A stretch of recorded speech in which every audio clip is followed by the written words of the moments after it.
With the Iowa caucuses less than a month away, Bernie Sanders, Joe Biden and Pete Buttigieg find themselves in a three-way tie and would all get a similar number of delegates if the caucuses were held today, according to a new CBS poll. At 23%, Sanders joins Biden, who has been leading the pack of 2020 Democratic contenders in national polls, and Buttigieg, who bumped Elizabeth Warren from the third spot, according to the CBS News Battleground Tracker. However, Warren still maintained her position as a top choice in New Hampshire. Despite a recent slump in statewide polls, 18% of voters said they would choose Warren if the New Hampshire primary were held today, topping the 13% who said they'd pick Buttigieg, but lagging significantly behind those who support Sanders, 27%, and Biden, 25%. Sen. Bernie Sanders. Photo, Stephen Maturin, Getty Images. Overall, the poll showed that none of the top leading candidates has convinced a majority of Iowa and New Hampshire voters he or she is going to beat President Trump.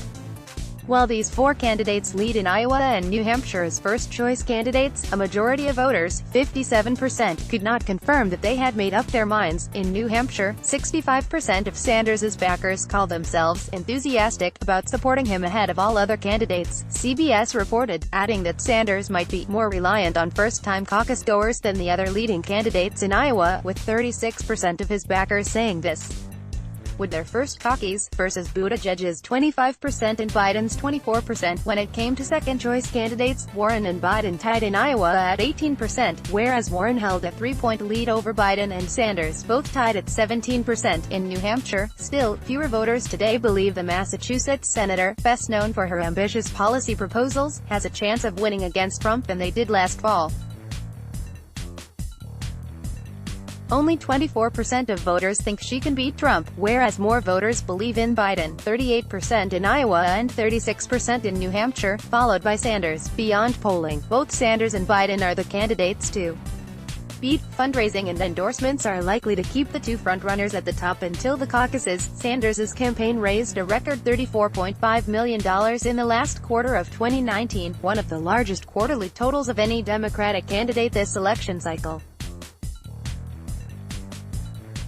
The massive haul, which highlighted Sanders' loyal small-dollar donor base, brought his campaign's fundraising total to $96 million.